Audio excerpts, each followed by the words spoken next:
तो चलिए बच्चों, आज के लेक्चर में हम टर्मिनल वेलोसिटी को डिस्कस करेंगे, परंतु टर्मिनल वेलोसिटी को डिस्कस करने से पहले बहुत इंपॉर्टेंट है कि आप सबको स्टोक्स लॉ पता हो। अब स्टोक्स लॉ एक तो टर्मिनल वेलोसिटी की डेरिवेशन के अंदर यूज होता है और दूसरा ये इंडिविजुअली भी बहुत इंपॉर्टेंट है, पेपर में इसकी डेफिनेशन अक्सर देखने को मिलती है। ठीक है, तो स्टोक्स लॉ है क्या, इसकी हम बात करते हैं। लेट अस सपोज ये एक बॉडी है, जब इस बॉडी को हम एयर में या फिर वाटर में या किसी भी लिक्विड में डिप करते हैं और इसको फॉल करवाते हैं, तो हम क्या रियलाइज करते हैं कि मान लो अगर ये बॉडी v वेलोसिटी से गिर रही है तो आसपास के जितने भी एयर के पार्टिकल्स हैं, ये एयर के पार्टिकल्स इसकी सरफेस के ऊपर एक ऑपोजिट ड्रैग लगाएंगे and that opposite drag is generally known as viscous drag. Viscous drag, okay. अब स्टोक्स पहले ऐसे साइंटिस्ट थे जिन्होंने इस विस्कस ड्रैग को कैलकुलेट करके बताया, तो इसीलिए स्टोक्स लॉ बहुत ज्यादा इंपॉर्टेंट है। ठीक है ना, मतलब मान लिया जाए अगर ये एक बॉडी ऐसे गिर रही है तो गिरते गिरते इस बॉडी के ऊपर आसपास की हवा ने कितनी रुकावट लगाई है वो कैलकुलेट करके बताया स्टोक्स लॉ ने। ठीक है, स्टोक्स ने हमें बताया कि वो जो रुकावट वाली फोर्स होती है ना, वो रुकावट वाली फोर्स जो इस बॉडी के ऊपर लग रही है या किसी भी इस दुनिया की बॉडी के ऊपर लग रही है, वो होती है 6 पाई ईटा आर वी के बराबर। ठीक है, अब सीधा सीधा सवाल हमारे दिमाग में ये आता है, सर ये फोर्स कैलकुलेट कैसे की गई, क्या इसका कोई प्रूफ है? आंसर इज नो, इसका कोई प्रूफ नहीं है। स्टोक्स ने ये फोर्स को कैलकुलेट किया लैब्स के अंदर, मतलब उन्होंने बार बार बॉडीज को डिप किया अलग अलग लिक्विड्स के अंदर और फिर उन्होंने ये डिनोट किया कि जब हम उस लिक्विड की विस्कोसिटी के साथ में उस बॉडी का रेडियस और उस बॉडी की वेलोसिटी को मल्टीप्लाई करते हैं और फर्दर हम एक कांस्टेंट के साथ मल्टीप्लाई करते हैं, दैट इज 6 पाई, तो ऑपोजिट लगने वाली फोर्स के बराबर आ जाती है वैल्यू। तो देखो कितने इंटेलिजेंट साइंटिस्ट थे स्टोक्स, जिन्होंने बिना किसी मैथमेटिकल डेरिवेशन के इतना इंपॉर्टेंट रिजल्ट बनाकर बता दिया, और ये रिजल्ट हर जगह पर वैलिड है। मतलब अगर मैं इस रिजल्ट को एयर के अंदर अप्लाई करूं तब भी वैलिड है, अगर मैं इस रिजल्ट को वाटर के अंदर अप्लाई करूं तब भी वैलिड है। ठीक है ना, हर जगह पर ये रिजल्ट लग सकता है। अब ये जो फोर्स है ना, इसके दो नाम हैं।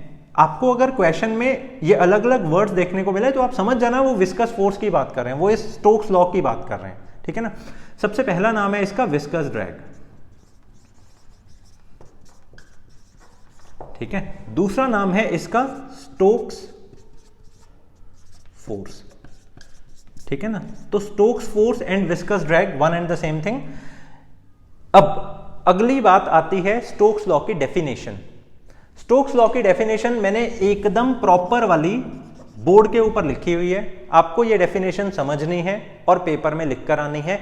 इसके अलावा भी आप अपनी डेफिनेशन बना सकते हैं, परंतु मेक श्योर कि ये जितनी भी बातें मैंने इस डेफिनेशन में लिखी है ना, ये सारी बातें आपकी डेफिनेशन में इन्वॉल्व हो।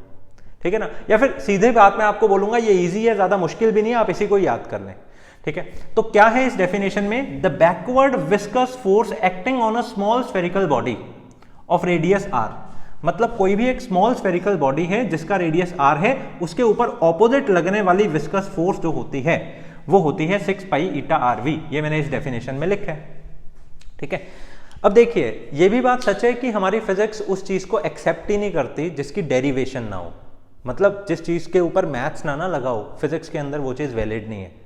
तो स्टोक्स ने अपनी वैलिडिटी की खातिर डायमेंशनली अपने फॉर्मूले को प्रूफ करके बताया। अक्सर आपके पेपर में स्टोक्स लॉ का प्रूफ आता है, ध्यान देना, इसका कोई डेरिवेशन नहीं होता, परंतु इसका प्रूफ जरूर आता है, और वो किस तरह से करना है वो मैं अभी करने वाला हूं।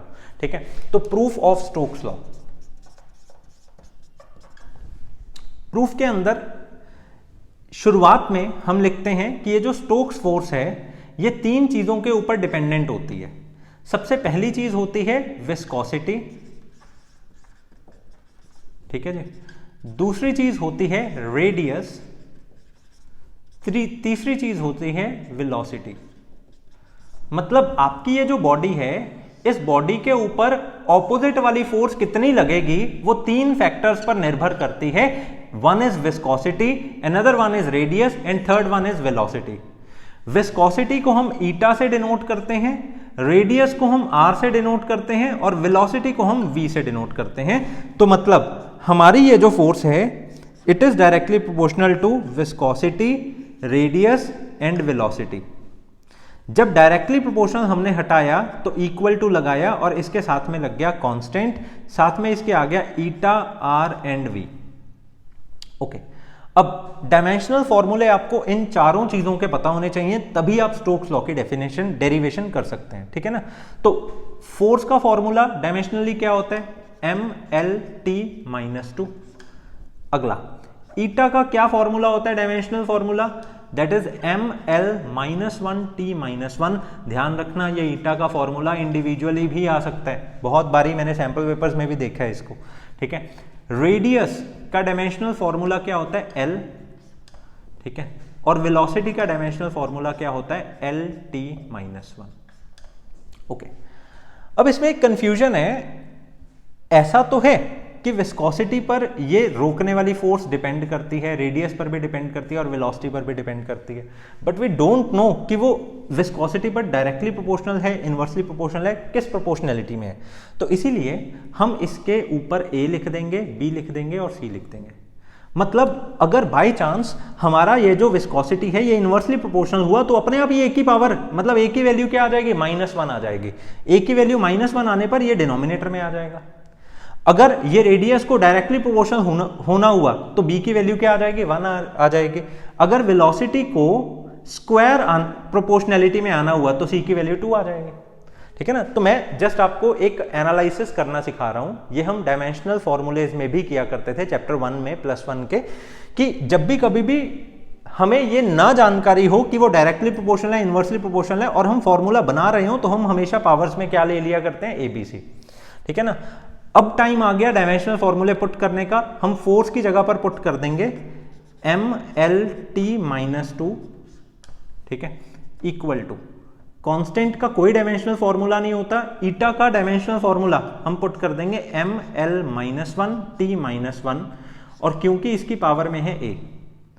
इसके बाद रेडियस का डायमेंशनल फॉर्मूला होता है L और इसकी पावर में है B, एंड वेलोसिटी का डायमेंशनल फॉर्मूला होता है LT-1, ठीक है ना। वेलोसिटी का डायमेंशनल फॉर्मूला होता है LT-1 और इसकी पावर में है C। तो एज अ रिजल्ट मास की अगर मैं इंडिविजुअली बात करूं तो इसकी पावर में आ जाएगा A, लेंथ की बात करूं तो इसकी पावर में आ जाएगा -A, टाइम की बात करूं तो इसकी पावर में भी आ जाएगा -A, अगेन लेंथ की पावर में B, अगेन लेंथ की पावर में C एंड टाइम की पावर में, दिस इज LT-1 ना, टाइम की पावर में -C।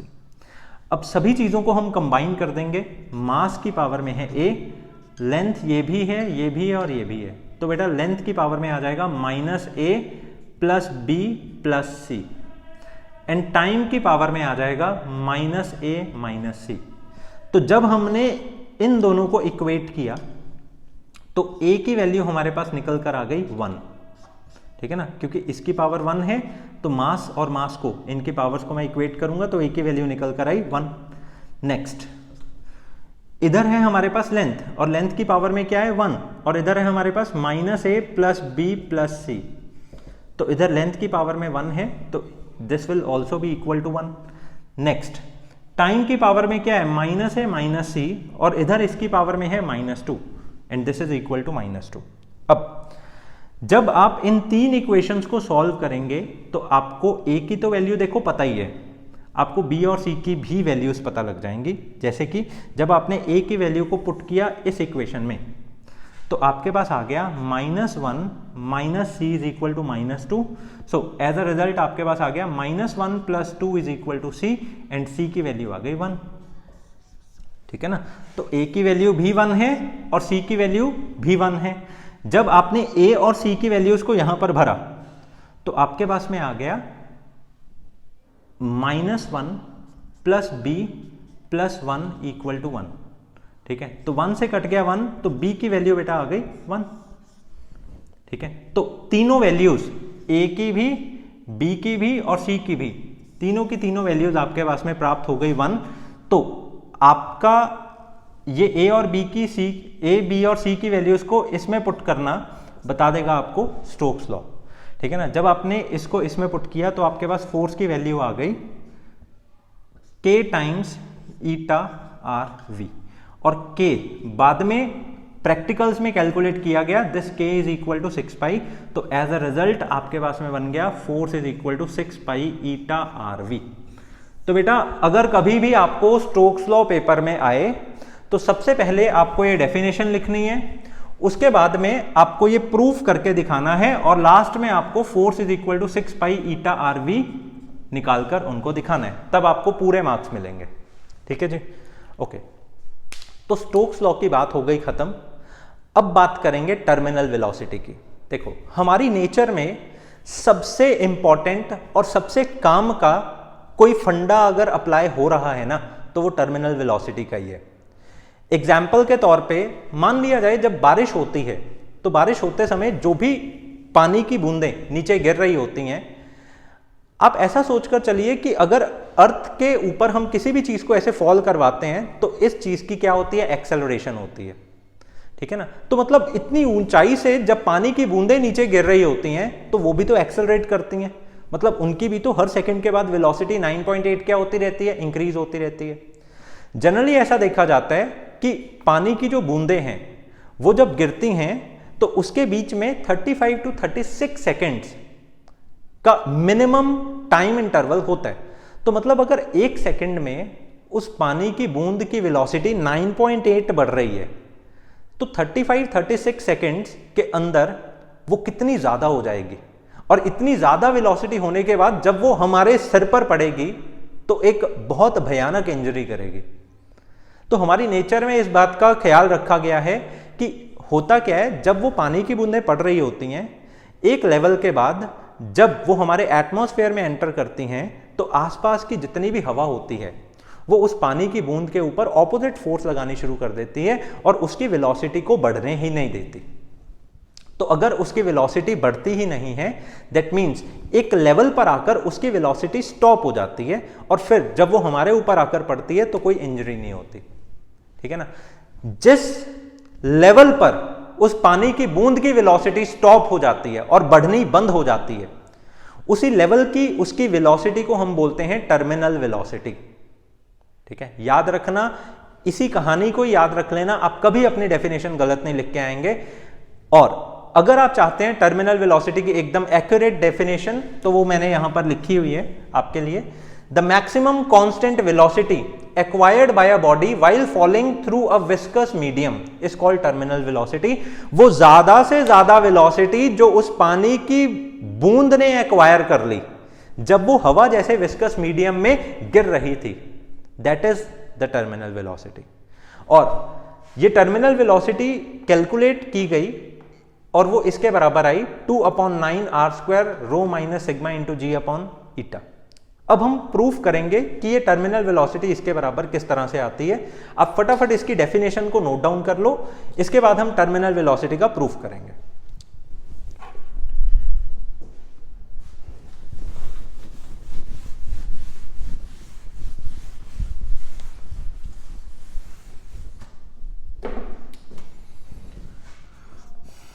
Okay, proof for terminal velocity.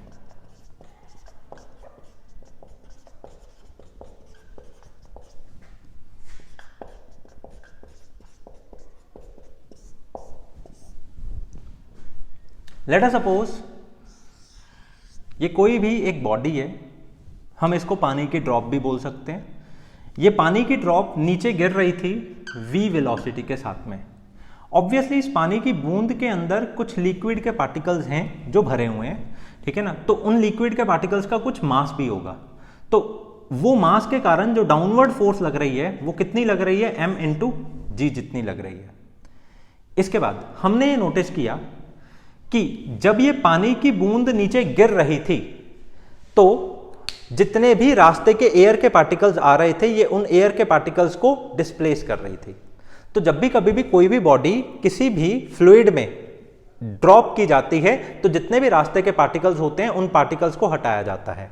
तो आर्किमिडीज ने हमें ऐसा बताया था, जब भी कभी भी बॉडी ऐसे गिरती है तो जो पार्टिकल्स हट जाते हैं वो पार्टिकल्स अपवर्ड एक फोर्स लगाते हैं, उस फोर्स का नाम होता है अपथ्रस्ट। ठीक है ना। तो उसी तरह से ये पानी की बूंद भी जब नीचे गिर रही थी तो जिन पार्टिकल्स को इसने डिस्प्लेस किया उन पार्टिकल्स ने इस पानी की बूंद के ऊपर एक अपथ्रस्ट वाली फोर्स लगाई, ठीक है ना। ऑब्वियसली देखो बेटा, कोई भी बॉडी जब गिरती है, ठीक है ना, तो जिनका रास्ते में उसने घर खराब कर दिया वो तो लगाएंगे ना ऑपोजिट फोर्स। तो ये वही ऑपोजिट फोर्स होती है अपथ्रस्ट नाम की, जो रास्ते में डिस्प्लेस्ड पार्टिकल्स लगाते हैं।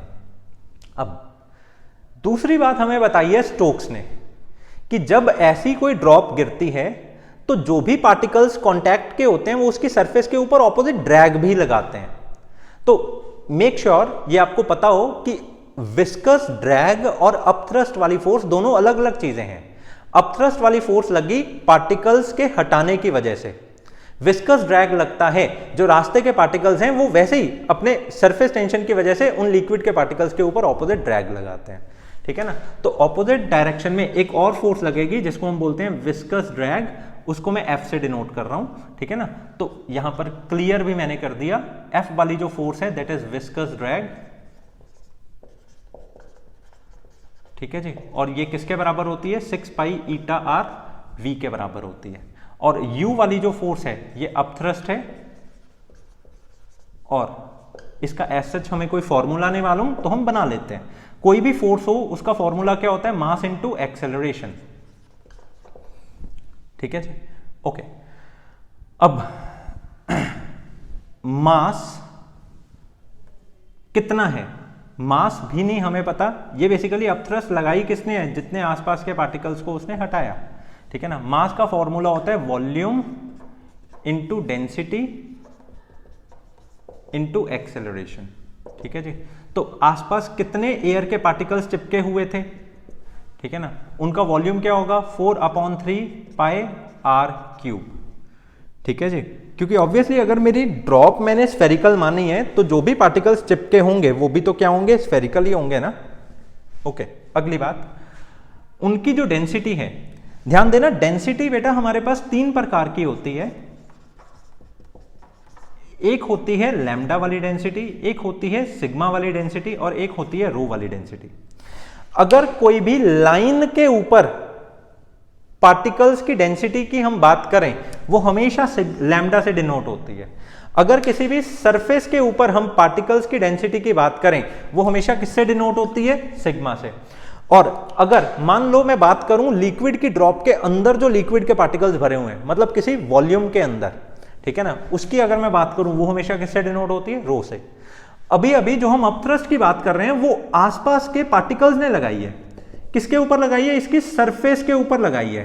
तो उसकी डेंसिटी को मैं क्या लिखूंगा? सरफेस डेंसिटी ना। तो surface density is for sigma, ठीक है। और ऑब्वियसली जब ये हमारी लिक्विड की ड्रॉप की वेलोसिटी इंक्रीज होनी बंद हो गई तो नीचे की डायरेक्शन में एक्सेलरेशन g लग रही है, जरूर फिर ऊपर की डायरेक्शन में भी एक्सेलरेशन कितनी लग रही है? g लग रही है, ठीक है ना।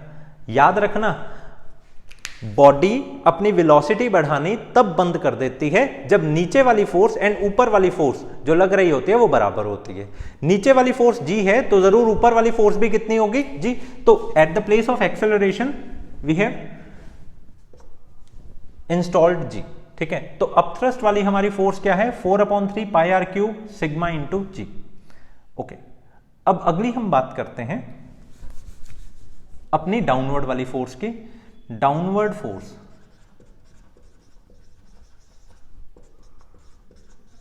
किसके बराबर है? m इंटू जी के बराबर। अब ये m इंटू जी को कैसे कैलकुलेट करना है? ऑलरेडी हम जानते हैं मास का क्या फॉर्मूला होता है। मास का फॉर्मूला होता है वॉल्यूम इंटू डेंसिटी इंटू जी। तो वॉल्यूम, अब किसका वॉल्यूम लेना है? लिक्विड की ड्रॉप के अंदर वाले का वॉल्यूम लेना है, क्योंकि ये जो डाउनवर्ड वेट है वो तो अंदर वाले लिक्विड के पार्टिकल्स के। तो वॉल्यूम के प्लेस पर हम लेंगे 4/3 पाई r क्यूब इंटू डेंसिटी की प्लेस पर हम लेंगे रो इंटू क्या आ गया? जी, ठीक है जी। तो हमारी अपथ्रस्ट वाली फोर्स है ये, डाउनवर्ड वाली फोर्स है ये, और विस्कस ड्रैग लग रहा है ये, ठीक है ना। अब हम अच्छे से जानते हैं एट एनी पॉइंट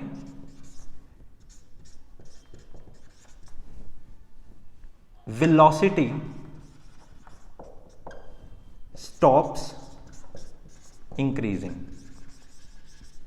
किसी भी समय पर जो वेलोसिटी होती है वो इंक्रीज होनी क्या हो जाती है, बंद हो जाती है। दैट मीन्स अपवर्ड फोर्स किसके बराबर आ जाती है, डाउनवर्ड फोर्स के बराबर आ जाती है।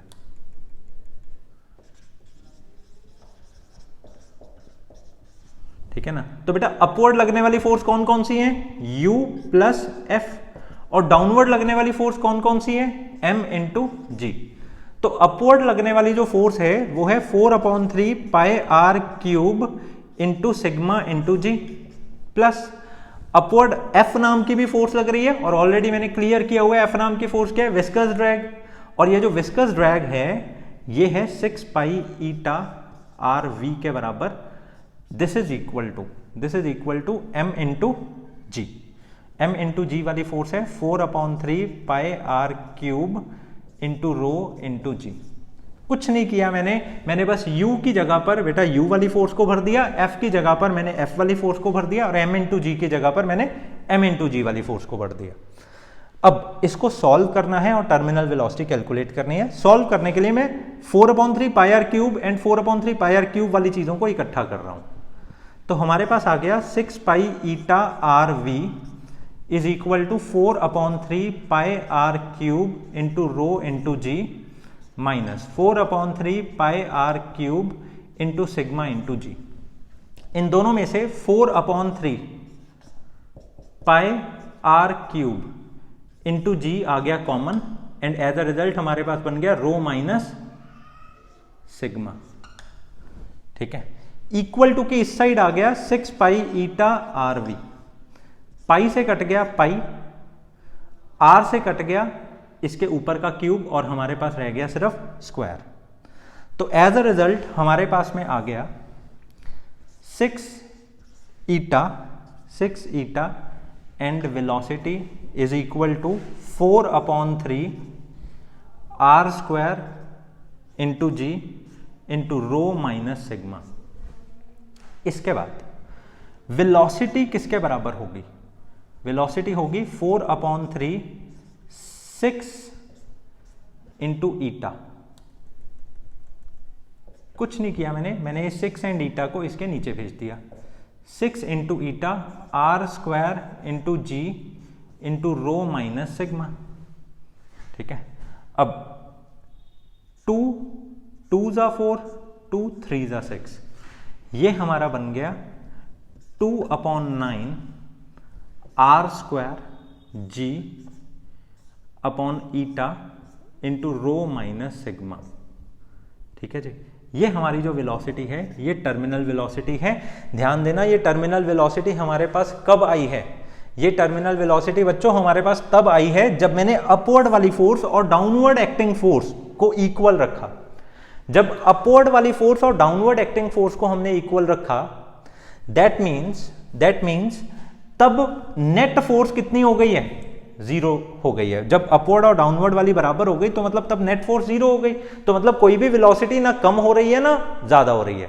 ठीक है ना, पहले जितनी बढ़ गई, अब और वेलोसिटी को बढ़ने नहीं दिया जा रहा, क्योंकि डाउनवर्ड वाली फोर्स जो ऊपर की दिशा में लग रही है ना, वो इक्वल लग रही है अपवर्ड फोर्स के। ठीक है जी, अब अगली बात, इसका ग्राफ भी पूछा जा सकता है आपको पेपर में। ग्राफ इसका बड़ा ही सिंपल है, कुछ इस तरह से। इसके ग्राफ में हम ये नोटिस करते हैं कि स्टार्टिंग में तो इसकी जो वेलोसिटी है वो इंक्रीज होती है। इसका ग्राफ हम प्लॉट करते हैं, वेलोसिटी एंड दूसरा हमारा टाइम। ठीक है जी, तो स्टार्टिंग के टाइम में तो इसकी वेलोसिटी इंक्रीज हो रही होती है। आफ्टर अ पर्टिकुलर टाइम, मान लो इतने टाइम के बाद इसकी वेलोसिटी इंक्रीज होनी बंद हो जाती है और वो क्या हो जाती है, कांस्टेंट हो जाती है। तो इसका ग्राफ इस तरह से एक कर्वेचर सा आता है। ठीक है जी, ध्यान देना, ये वाला जो पोर्शन है ये है एक्सेलरेशन। ठीक है ना, ये वाली जो पर्टिकुलर वेलोसिटी की बात हो रही है ना, this is our terminal velocity. ठीक है जी, मतलब जहां पर वेलोसिटी बढ़नी बंद हो गई, वो कांस्टेंट हो चुकी है, that is our terminal velocity. और इस टाइम के बाद से वेलोसिटी एक तरह से बढ़नी बंद हुई है और कांस्टेंट सी हो गई है, इस पॉइंट को हम बोल देंगे टर्मिनल पॉइंट, मतलब टर्मिनल टाइम या टर्मिनल पॉइंट, कुछ भी आप इसको बोल सकते हैं, ठीक है। इसी के साथ में प्रॉपरली टर्मिनल वेलोसिटी का कंसेप्ट क्लियर हो गया और स्टोक्स लॉ भी हमने समझ लिया। टर्मिनल वेलोसिटी का फॉर्मूला भी आपको याद रखना है, क्योंकि इसका जो कंसेप्चुअल क्वेश्चन आता है ना, उस कंसेप्चुअल क्वेश्चन में अक्सर आपसे पूछ लिए जाते हैं कुछ सवाल, जैसे कि अगर आसपास का मीडियम बहुत ज्यादा विस्कस हो जाए तो टर्मिनल वेलोसिटी पे क्या फर्क पड़ेगा। मतलब आसपास अगर विस्कोसिटी ज्यादा हो गई तो ईटा ज्यादा हो जाएगी, तो टर्मिनल वेलोसिटी विल डिक्रीज, ठीक है ना। तो अगर ऐसे के कोई भी सवाल आपको आए तो आप उनके जवाब दे दो। इसी तरह से एक और सवाल, मान लो अगर रेडियस ड्रॉप का बड़ा हो जाए तो टर्मिनल वेलोसिटी पे क्या प्रभाव पड़ेगा। रेडियस बड़ा होने से टर्मिनल वेलोसिटी भी बड़ी हो जाएगी, ठीक है ना। ओके, इसीलिए जो बर्फ के गोले हैं जब भी पड़ते हैं तो उनका जो वेलोसिटी होता है, उनकी जो काइनेटिक एनर्जी होती है वो बहुत ज्यादा होती है, वो ज्यादा जोर से आकर लगते हैं नीचे खड़े लोगों के ऊपर, ठीक है ना। रीजन उसका क्या है, उनका रेडियस ज्यादा है ड्रॉप से, ठीक है। तो उनकी टर्मिनल वेलोसिटी भी क्या हो जाती है, ज्यादा हो जाती है, ठीक है। ओके, इसी के साथ में सारी बातें हमारी कंप्लीट होती हैं। प्रॉपरली डेफिनेशंस को याद कर लेना और इसके फॉर्मूले की डेरिवेशन कम से कम 2 बार लिख कर देखना बेटा, स्टेप्स भूल जाया करते हैं। Okay, thank you so much.